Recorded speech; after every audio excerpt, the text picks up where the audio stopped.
Good afternoon, everybody. Pigskin Pete here. Happy Sunday to everybody. So I finished with the final playoff selection committee rankings a little earlier today, and did a stream for it. And now that all the dust is settled, even though it probably hasn't settled completely, because I know there's still a lot of fans out there from some of these teams that didn't make it into the playoff that are upset and crying about it, which is to be expected. I mean, I get if you're Ohio State, even if you're a Georgia fan, you can all make cases for why you should have been in there. But now that the dust is settled somewhat, I want to try to give a rational, and this is going to be very hard for me to do because rational and this YouTube channel don't go well together. There's nothing very rational about it at all, actually. But now that some of the dust is settled, I want to try to just explain to people the reason that it worked out the way it did for anybody who doesn't understand the way that this thing has worked, because this is not new. The reason that I predicted exactly why it would turn out the way it turned out is because the playoff committee has been telling you for 5 years now, this is the 5th year of the playoff, what they respect, what they look at. This is not the NFL. There's not only 32 teams, there's 130 teams in Division I football. There's 5 Power 5 conferences, and of course you have a couple of independent teams that are considered to be, Power 5 caliber teams like Notre Dame, for one, BYU. But there is no system where you just win your division and get in the playoffs and have wild card spots based on your record. It's impossible to do that with 130 teams. I, for one, think that the system that we have now, because all I read is the system is broken. Well, the system was really broken whenever we had an AP poll that just voted whoever the best 2 teams in the country were. They didn't even have to play for a national championship. You've got teams out there like Michigan and Alabama and countless others who have claimed national titles throughout the past 100 years that they did not earn. They had multiple losses. It was a popularity contest. I mean, that was about as bad as it could possibly get. Talk about a broken system. Then we came up with the BCS system, where they put information into a computer and it spits out who the 2 best teams are, and they play for a national championship, which is way more flawed than what we have now, by the way. Because if you really think about it, the BCS system was solely based on how they had teams ranked before the season even started.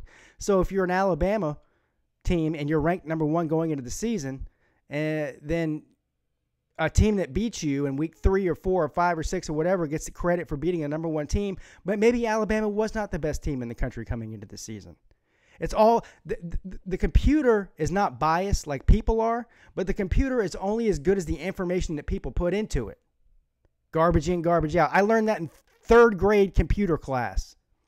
So the information, if the information being put into the computer is biased from the get-go, then the information it spits out is not accurate. Everybody cried the entire BCS years about how the BCS was flawed. Computers should not be picking games. There should be more than 2 teams available to play for the national championship. So finally we come up with a system, although it still is flawed, that's 10 times better than the 2 systems that occurred before it in the 4-team playoff system.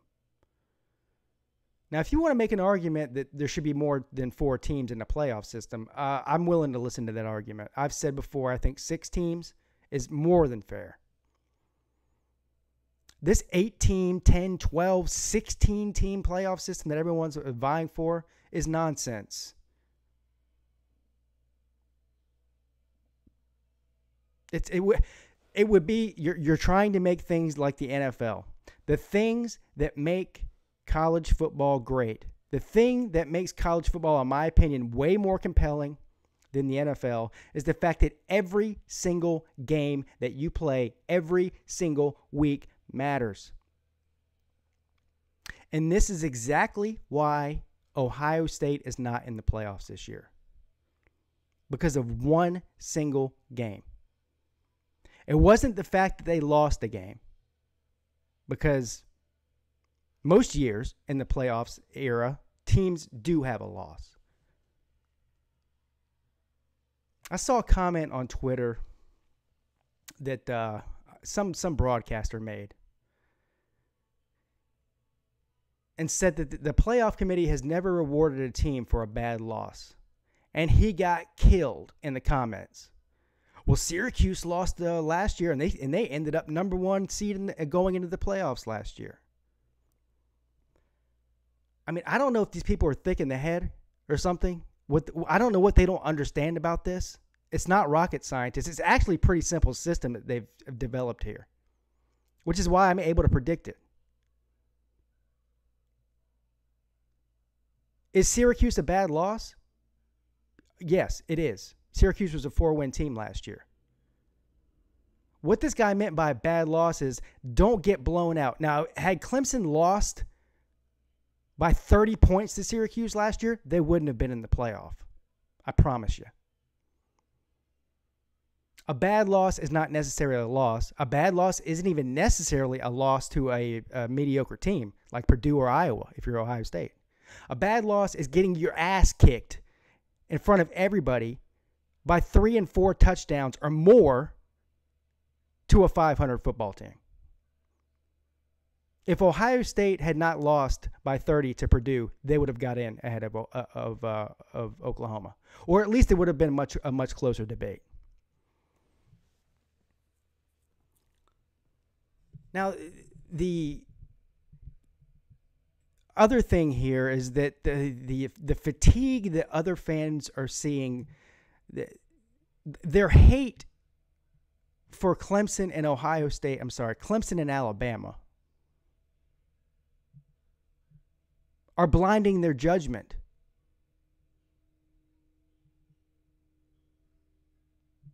I was the first one to come on here all this season, at least in the past couple of months, in the past second half of the season, and definitely before the game this week, and said that if Clemson loses to Pitt in the ACC championship game, because the ACC was down this year, that I don't think that Clemson belonged in the playoffs. They did not earn their way in there, despite the fact that they would have been 12-1. They would have lost their conference championship game. They would not have been a conference champion, and on top of that, they would have lost to a 4-loss team, or I think that's what Pitt had, 4 or 5 losses. But they didn't, did they?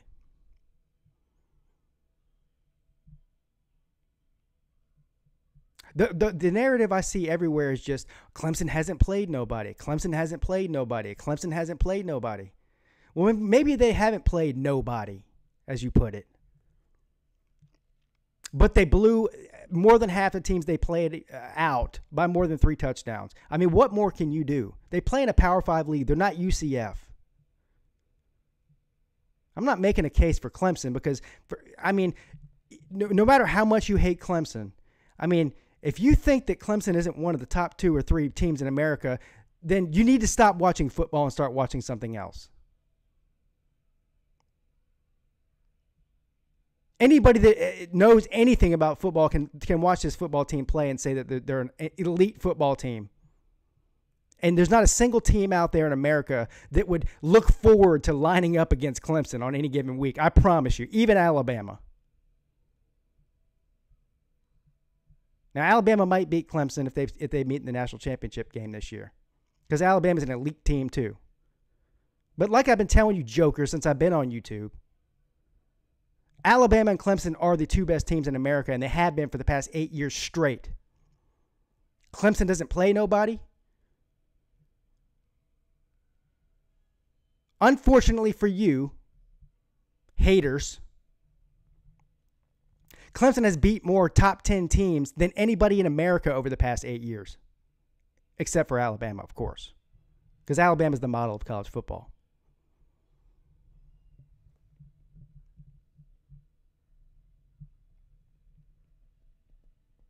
If you're tired of seeing Alabama and Clemson in the playoffs every year, It's because of one of two things. Your butt hurt, which is probably the 90% of the people that think that are butt hurt. Because if you really want to see the two best teams play, then those have been the two best teams. So don't say in one breath we want to see the two best teams play for the national championship every year and then cry when it's Clemson and Alabama 3 out of the past 4 years. Hopefully. We'll see what happens with Notre Dame. I'm predicting a win. And for the idiots that come all over my YouTube channel, and there's a shitload of you. It's the most common comment I get on my YouTube channel since I've been on here. This guy wasn't a fan of Clemson pre-2015 or pre-2014 or whatever, since whenever. As if you know me somehow. This guy talks a lot of trash. He wasn't talking all that trash whenever Clemson was mediocre, was he? No, I wasn't talking trash whenever Clemson was mediocre. Except for about my own football team. I wasn't running around pretending like we belonged somewhere that we didn't. And the fact that Clemson is good now, when the vast majority of my life they weren't, makes it that much sweeter that they are good now. And so, yes, I'm going to talk the trash. As long as Clemson is great, you're going to see me on here talking trash. And after they're not great anymore, because nothing lasts forever, you'll see me on here talking trash anyways. But the one thing I will not be doing is sitting around making excuses, blaming everybody else for our shortcomings and losing. Last year when Syracuse got beat, you didn't see me on YouTube blaming the refs. I'm sorry, when Syracuse beat Clemson, you didn't see me out here blaming the refs, blaming everybody else except for Clemson. It was Clemson's fault they lost that football game. After the playoff game last year when Clemson got drubbed by Alabama, I came right on YouTube within 5 minutes of that game ending and said Alabama's a better team, and they deserve to win it, and Clemson was not ready, and they don't deserve to go to the national championship game. I didn't start blaming everybody like you do. If you're a Georgia fan, you had a great season. Georgia's going to be a great team for a long time. I think Georgia is a top 3 program in America, right there with Clemson, Alabama, Ohio State, Oklahoma. I mean, these are the best 4 or 5 programs in America, and there's no disputing that. But if I was a Georgia fan, instead of pointing the finger at everybody else saying they haven't played nobody, our schedule's better than them, we played Alabama close, blah, blah, blah, blah, blah, I'd be saying, what in the hell were we thinking going on the road down to Baton Rouge and getting our brains bashed in? You have no excuse for that, do you? Stop looking at everybody else. Look at yourself. Don't lose. Does Notre Dame belong in the playoffs? Yes, they do. As much as it pains me to say that, because I don't like this fact that Notre Dame is independent and is raking the ACC over the coals, exploiting the ACC. The ACC should be ashamed of itself. Whoever's running the ACC should be ashamed of themselves, period, for letting Notre Dame rake you over the coals. Notre Dame is an ACC school, but they don't give us the financial benefit of being one. But Notre Dame handled business. Is it Notre Dame's fault that USC sucks? Is it Notre Dame's fault that Florida State's terrible? No, it's not.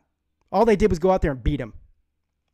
So Notre Dame absolutely belongs in the 3 spot. They earned it.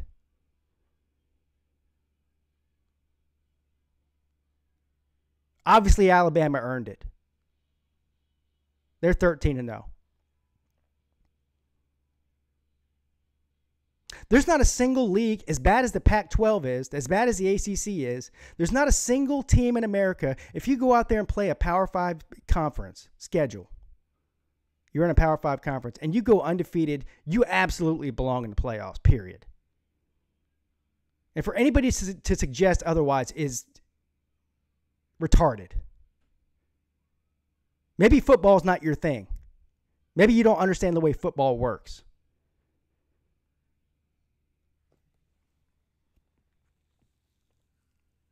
Oklahoma has its shortcomings. Defense. mainly. But Oklahoma plays a big boy football schedule. And not only are they only a one-loss team, but they won their league. And the only loss they had was an extremely close loss to a rival team in Texas, who's actually a pretty good football team, by the way. In case you haven't been paying attention, Oklahoma earned its way into the playoffs. They didn't go on the road to Purdue and lose by 29 points.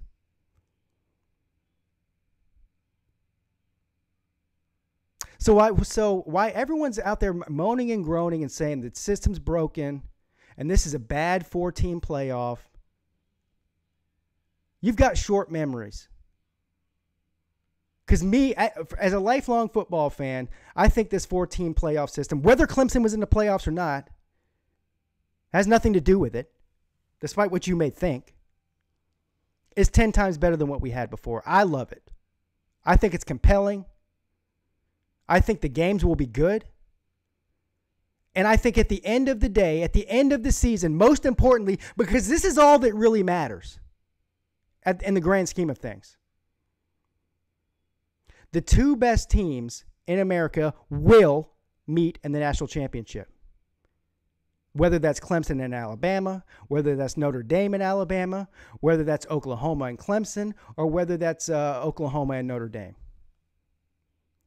The 2 best teams in America will have earned their way in, and they will play for the national title, and the best team will win. Amen to that. If you don't like the way the college football system works, don't watch it. Go watch the NFL. Go watch a 7-9 football team make the playoffs and make a run at the Super Bowl. Talk about a broken system. And by the way, I don't mean to be condescending. Actually, I do. That's a lie.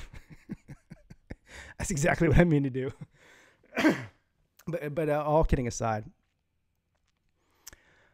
how about be proud of your football team? If you're Ohio State, you should be proud. I mean, all the criticism that Ohio State faced this year, everything that happened with Urban Meyer. Yeah, you lost to Purdue, and that sucks, and you got blown out, and that sucks. I mean, I'd be so pissed if I was an Ohio State fan at that loss. But considering everything, all the adversity that you faced throughout the year, you have a great football team, and you achieved way more than most of America thought you were going to after all that stuff went down. So, I mean, kudos to Ohio State. You have absolutely, if you're a fan, you have absolutely nothing to be ashamed of with your season, by any means.